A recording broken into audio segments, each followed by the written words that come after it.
Hey, how you guys doing? So this is Neil from masterpaintnow.com bringing you another free art lesson. I'm one of the top art instructors on Udemy with over 30,000 happy students, all growing and learning. So grow with us. All right, let's get started. Alright, so in this video I'm going to be showing you guys a watercolor, and this end result what it's going to look like. And we're going to be doing this in Rebelle 3, an absolutely amazing software. The pastels are really close pastels. The acrylics are pretty cool, especially if you want to, anyway. But for now we're going to be working with the watercolors, which are amazing. Let me show you what I'm talking about here as we go through this. I'm going to just kind of show you some stuff about the software, and then we'll go through and watch the sped up version to watch this get painted. And so it bleeds right into paper. Now this is the part I want to show here really quick. This is really neat. So basically it uses wet and dry. And you can do wet on wet, dry on wet, so forth. Anything you can do traditionally. Now watch this. See, this is wet on wet. So it's bleeding right into where it's wet, just like real traditional watercolors. And you could use, and I'm a traditional watercolor, so any technique that you can use traditionally, you can pretty much do with this program.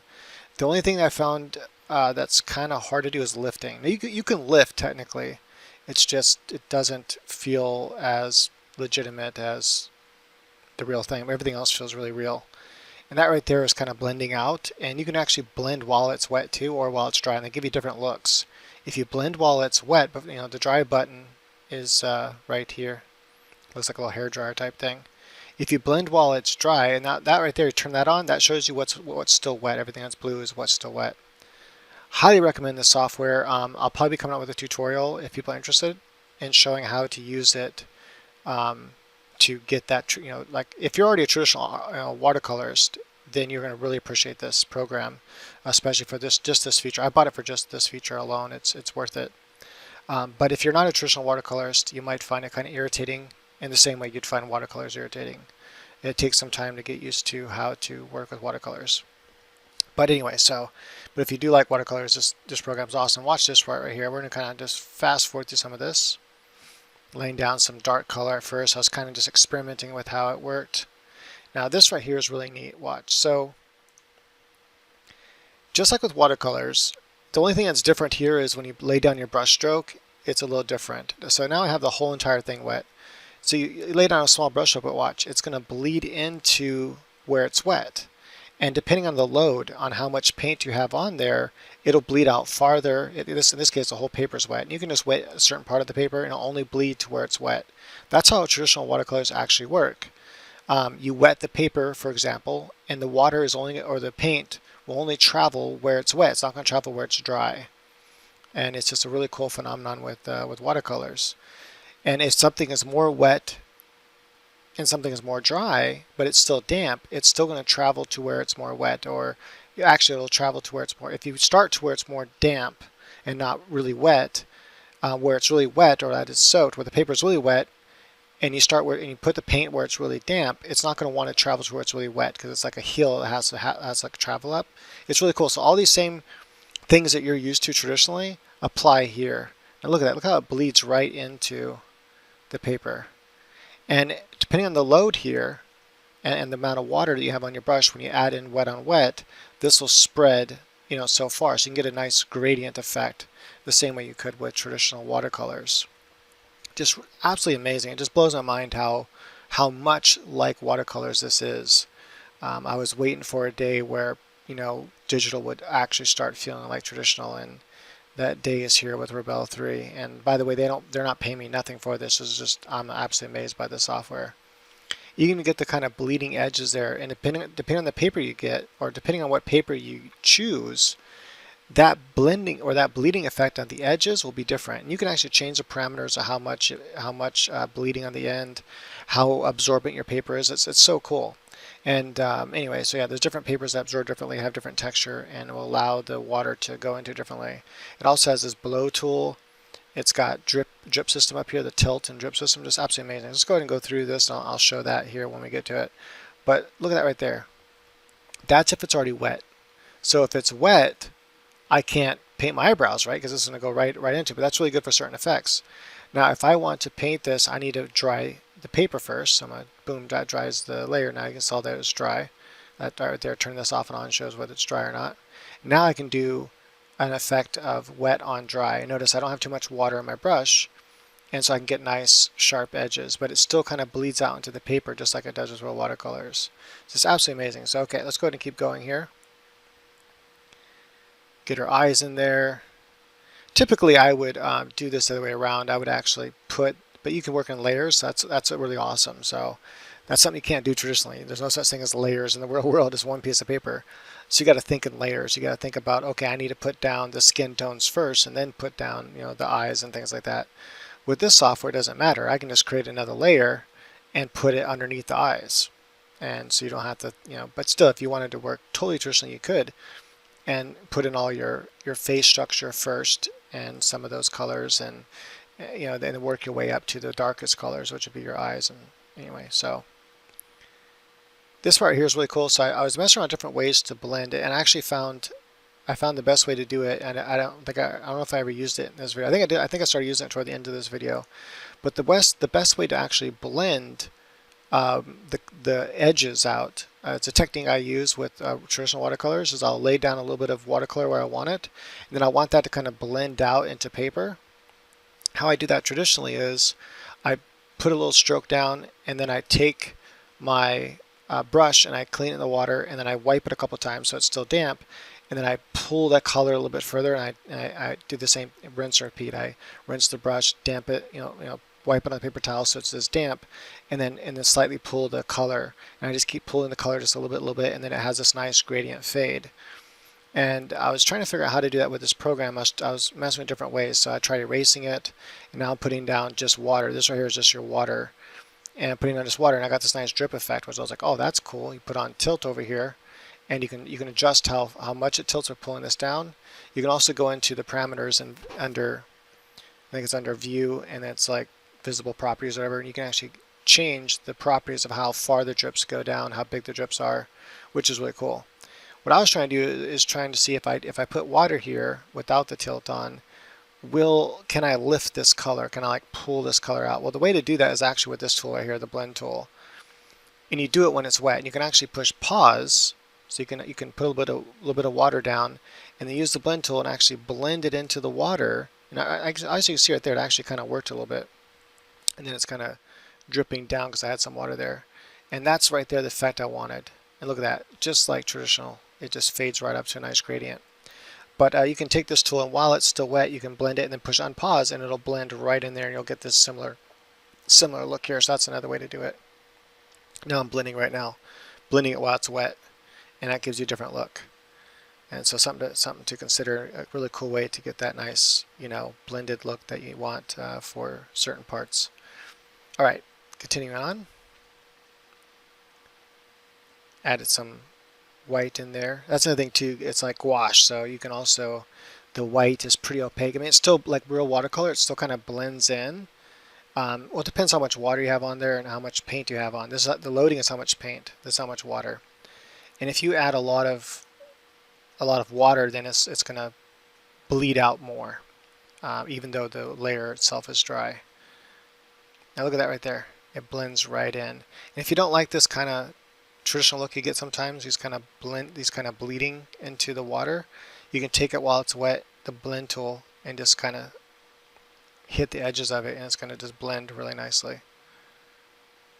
And if you want that texture back after you're done, just save your file, and then reopen any. You can open up anything and give it a texture. You can give it a canvas texture, give it a watercolor texture paper, so you can get everything a texture again. So if you feel like some places lost the texture and you want that texture to still be there, then just save the file, and then like as a JPEG or a PNG, whatever, and then reopen that file again, and then choose your canvas options here. How deep you want to, you gotta learn how to use the software, but it's really easy. And then you can bring that texture back into those parts. Anyway, really cool. It's amazing software here. Watercolors, one of my favorite things to work with traditionally, and now I get to do it digitally, and it's such a joy. It really feels like watercolors. here I'm that right the same way I would do that. I would do this exact same thing if I was working traditionally. This is just wet on dry, and it's a very, very damp brush. There's hardly any water on it at all, and just enough to make the paint flow. And I can get this nice look like this. And I do that. See, I got really, really detailed watercolors. Maybe I'll show one here. I think traditional watercolor. I have another watercolor too I did with this program that's absolutely amazing. But I'll show both the traditional and non-traditional. Matter of fact, I can actually show you that really quick because I forgot this isn't. I can just go like this and just go to my things here. So one of them is from my symbolism collection. So this one I did with Rebelle 3, and believe it or not, this is all done with a watercolor brush. And I mess around with some like cool. It almost looks like, I use a sponge. Like put the water down that kind of sponged it off or whatever. It's really cool. You can also use masking. When I was doing this, I didn't realize you could mask. You can actually mask things out, which is really cool. And so definitely watch on YouTube Rebelle has a bunch of tutorials. I forget what the channel is called. It's not called Rebelle. It's called something else. But yeah, the masking, I learned that from their channel. I was like, oh, that's really cool because you can mask a certain area off, like mask all this right here off. I did it similarly. I didn't use a mask, but now that I know you can use masks, you can use anything as a mask. It just has to be, a dark color on a masking layer. You can use any brush. You can use a textured brush for your mask, and you can texture brush this out and then watercolor around it, and it's gonna go all the way around, but not on the actual paint. Anyway, just absolutely amazing. And then a traditional watercolor I did is this one here. So this is done traditionally. I didn't go as dark as I think I could have gone in some places, but I kind of wanted this really kind of grungy, kind of green look to it. That's the look I wanted. And you can even get, these effects right here with Rebelle. Like this, I keep it usually very, very basic with my blending, but you can get even this effect right here, and it's just really cool. So yeah, you can really get that traditional watercolor look with it. All right, let's go ahead and continue on with the portrait. This is already looking really cool. I like this right here. It's amazing. I can't say enough good things about, like, honestly, if all it was is a watercolor simulator, that is, if it didn't have all these other tools, all it had was the watercolor, I would still buy this program. It's like $80 or so. I would actually spend more than that for it, just because of the joy of watercoloring is awesome. So here, this part's really cool. So this is something that a lot of people have hard times with, with traditional watercolors, is how to get the nice, blend into it. And the best way to do it is just start a little bit smaller than what you need with the color, and then do the same technique I talked about, where you take a wet or a damp brush, a damp clean brush. You clean the brush real quick, damp it. And you got to do it within like 10 seconds. You got to work really fast. And then you just blend out, like it's almost like lifting, like blend and lift until you have the nice blend that you want, and lift the paint off that you don't want on there anymore. And you'll get a nice smooth gradient like this. But with this, you just use the blend tool while it's wet, and voila, everything works great. And you can even damp the paper.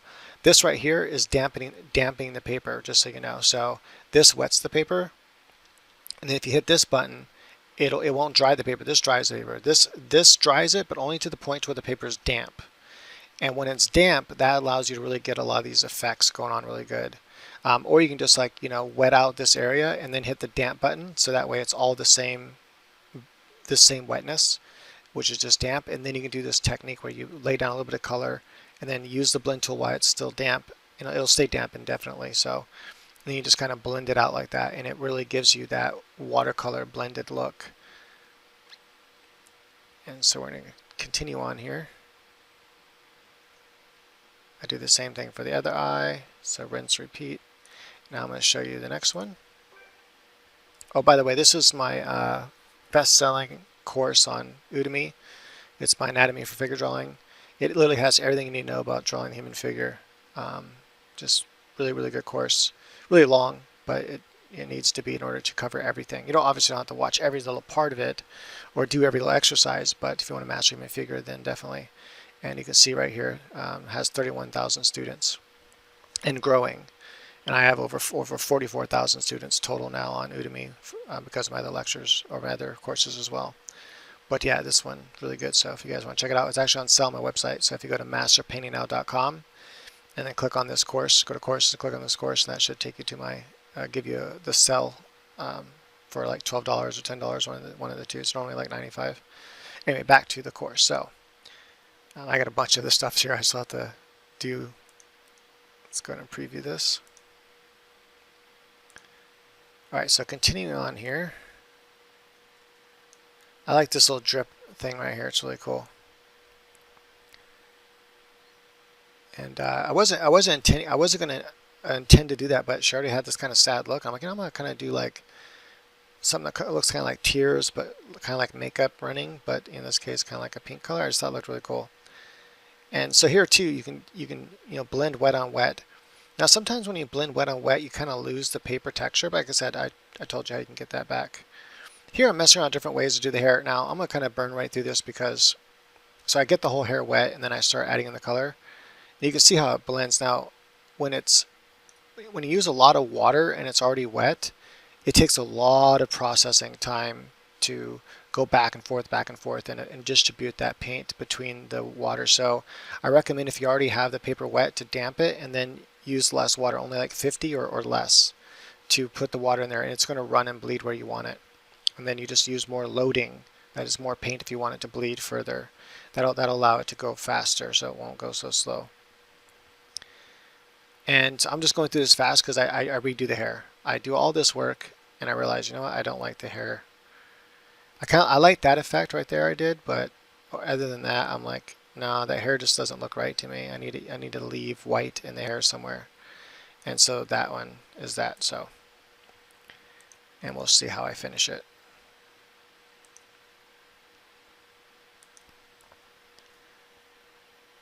So how I end up finishing it, get rid of all that, is now I'm adding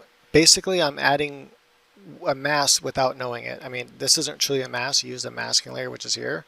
I could have used a masking layer and saved myself a lot of time by just drawing my mask in here.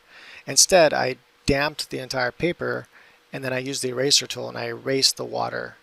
This right here, it's not an eraser tool, but it's a sponge. It basically pulls the water away. It basically erases the water. So then I erased the water where I didn't want it, and then here's the technique I decided to do.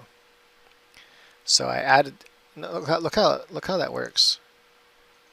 Let's go and watch that real quick because it's really cool how you can do the same wet on wet technique where you add a bunch of colors together, and it goes a little bit slower, obviously, than real life. Especially because I'm using way too much water on the brush. I didn't realize that at the time. But if you want this process to go faster, make sure to just damp the paper. So hit this button here to damp it, and then after it's damp, use only like 50% water or less on your brush, and just use more paint if you want it to bleed out more. And I recommend using like the filbert or the round or the mop brush. For mop works really good, really nice wet and wet technique. But you can see how it blends out into each other, and you get this nice blending of colors. Really good technique that a lot of watercolorists use for getting a backdrop to something. So there it is, all blending together. Look at that awesome. And then I decided to tilt it right here at some point, and once I turned on tilt, things start dripping down. The paint and water will all run down to the edge as if you're tilting the paper, and once it builds up too much, it'll then break through just like it would in real life. And you can go in there and decide how big these drips will be, and you can actually pause it and then go in and adjust the drip size and unpause, and then they'll drip, like start off with bigger drips and then pause the basically the water physics, and then go in and change the drip size a little bit smaller and unpause, and then they'll get smaller, then pause and change them smaller, and the drips will go from bigger to smaller to smaller.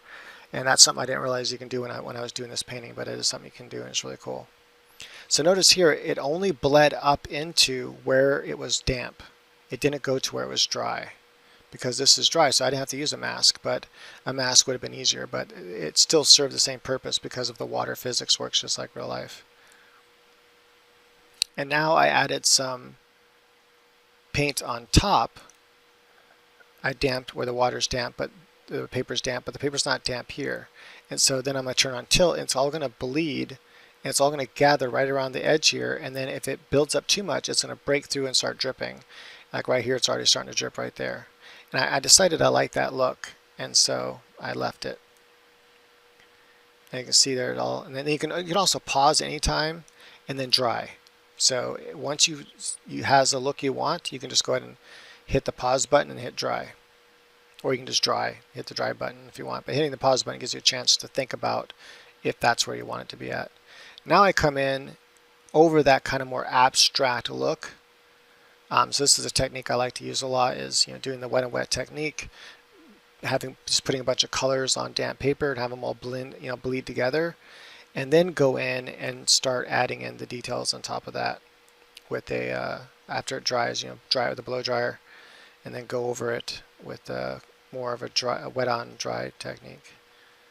And here I'm kind of blending some parts out and letting some parts bleed, like that part right there. That's really cool.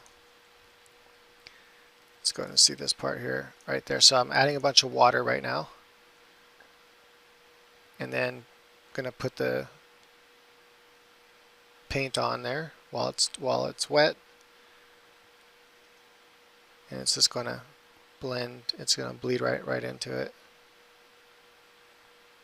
At first you can't see it, but I'll go in a little bit faster here and see that now it's just blending right into it. And I add more color into it, and all this is going to just blend together. A nice wet and wet technique. Turn on tilt, and bam, it tilts down like that. So really good. Honestly, like what I'm doing right now with the lips, this is the exact same technique I do with traditional watercolors when I'm doing lips. Boom, let it kind of blend out. So here, this is all damp right now because I laid down color. So where that color is, it's now damp. Now I'm just coming back in. I'm adding with very little water on my brush and not too much paint on it. The loading is how much paint's on it. And just kind of pulling in the water or the paint and letting it kind of bleed out into the damp area so I can get a gradient effect. And then adding darker and darker colors. And now I dry it, then I add another layer. Look how see how that works? Watch. It's really cool. Again, you'll just think that this is a cool trick. If you don't have any experience with watercolors at all, you'll think this is just a cool gimmicky program. And that oh, that's a cool trick. I like how that works. I like how it drips. But if you know how to traditional watercolor, you'll really appreciate just how close to watercolors this program is. And if you want to learn how to watercolor, but you don't have the money to learn how to do it traditionally with traditional watercolors and all the paper and all that kind of stuff, you can actually learn how to watercolor with this program.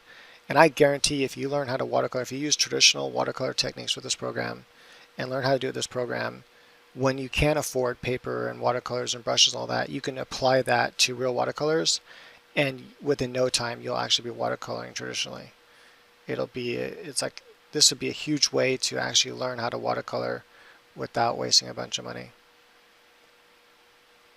And you might actually enjoy this better because it has a lot of benefits. I just want to show you how that kind of blended out. It's really cool.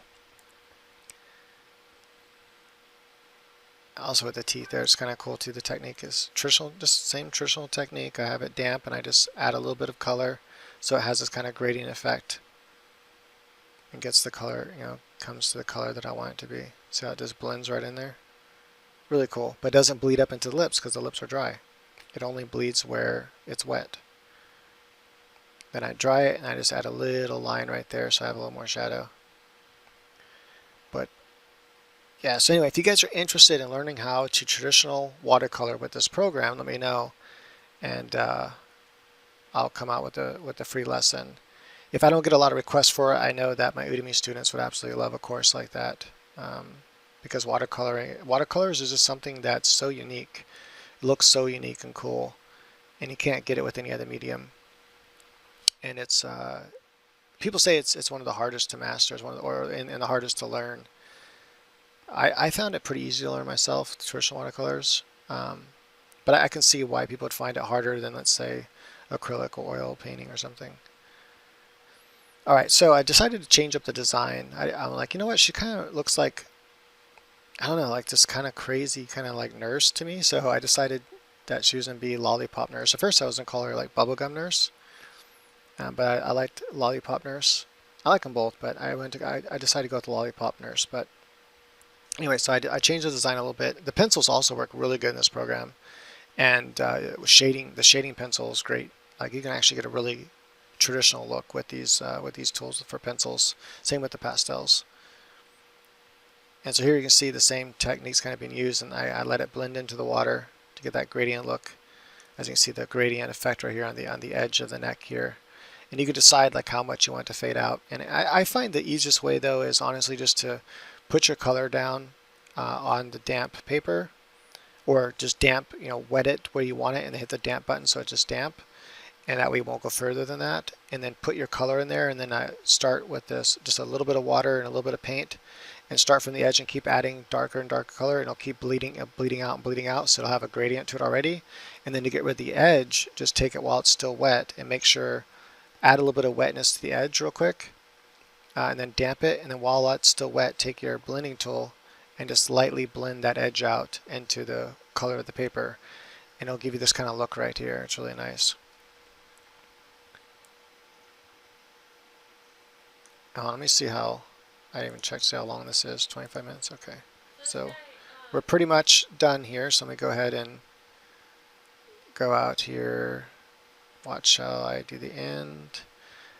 So this is where it kind of looks like gouache to me, but it is also more like if you use like an opaque white, because they make an opaque white watercolor. And if you paint it right over, notice how it's not really white. Even though I'm using a pretty bright color, it's not really white. Notice I have the tilt going up, so that's really cool. You can tilt whatever direction you want. And if you have a gyroscopic thing, there's an option here. You can turn that on, and you can actually just tilt your tablet. And as you're tilting your tablet around, the water will tilt in that direction that you're tilting your tablet, which is really cool. I haven't actually tried that yet. I'm not sure if the Cintiq 13 has that in it or not, but I haven't tried it. But yeah, so and then it just blends right out, and this is the mop brush, and it gives that really nice look here, and it almost looks like gouache. So, but like I said, you can get that look with watercolor. I know because I've done it, and you can just take if you take an opaque white and put it on quite thickly, it'll blend into the colors underneath, so it won't look super white. It'll kind of look like the colors that are underneath it with white on top. It's really cool. I like the effect. If you want like true white on top of it, you have to use something like white ink or something like that, or gouache. Even gouache kind of melts into it a little bit unless it's really dry. And so here I got the lighter white color, and that's what's cool. You can actually use an ink if you want to on top of it, and that's going to give you more of that look. Or you can use just the white watercolor, as long as it's not too much water in it, and you have the dry. Just hit the dry button first and just paint it right over it. You can actually get that really white look to it. And just adding the finishing touches to it here, my signature. And what I did there, the signature is kind of cool, to make it look like as if, I mean, you can get a nice sharp signature in watercolor, but I kind of wanted it to look like I put my signature, but then I had a little bit of water dampness in there when I did it, and so it kind of blended out or bleeded out a little bit or something. So I just added a little bit of water there, hit the tilt for just a second, and then dried it. I dried it right after to get that effect right there. So it's a really cool effect. Here's some close-ups of the work. And that's pretty much it. Hey, so if you guys enjoyed this video and you do want to see the free, that's what I was showing here, that it's really hard to see the texture here, but you can see here the paper here. If you want to be able to see that texture, like I said, all you have to do is just save this in like PNG or JPEG, whatever you want to save it as, reopen it again, and then choose the same paper texture design that you used last when you did the painting, and it'll put that texture right back over everything. And everything will have like here you can see the texture up here. So the texture will show through everything you want the texture to show through. Sometimes the blending tool will kind of get rid of the texture of the paper, and that's a way to bring it back. And that's what I did to bring it back. But yeah, so if you enjoyed this, please do me a favor, and more importantly than anything else is hitting that share button and share it, or just copy and paste, however you like to share it. Just share this with your favorite social media. You'd be surprised at how helpful that is, because if you found this helpful it's likely other people also find it helpful, or they might just find it cool. And so yeah, just go ahead and share it, and then that's what gets the ball rolling, gets other people to see it. But yeah, if I get enough people that want the free lesson on how to traditional watercolor with this program, it'd basically be like a free course that I would normally sell for at least $30, and then we capture it on sale for $10 here and there. But yeah, so anyway, and if not, then I'm sure that I'll save it for Udemy for a later time after I finish my other course. And there it is. And also go ahead and like and subscribe. If you subscribe, make sure to hit that bell button. That way you get notifications. But the best way to get notifications on my channel, or just to make sure you don't like lose me altogether, is to go to masterpaintingnow.com. The link is in the description of this video. And then hit on the newsletter and just type your email in there and sign up for the newsletter. I hardly ever send newsletters out, so it's but that way you won't forget about me. So or you won't lose me. I hate that when I find a really cool YouTuber, and then I subscribe, then I forget to go look at my subscriptions, and I just forget all about him. And then one day, like maybe he shows up again, or maybe he doesn't, and I just forget to go look at my subscriptions, like who I'm subscribed to.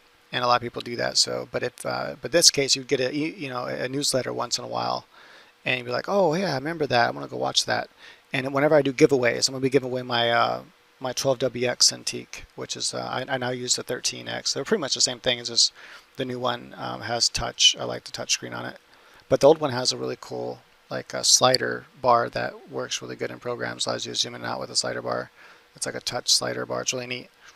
Anyway, so I'm gonna be giving that away, and that would sell right now easily for $400 used on eBay. Like this, it'd be gone probably in 2 days. If I sold it for like $300, it'd probably be gone within hours.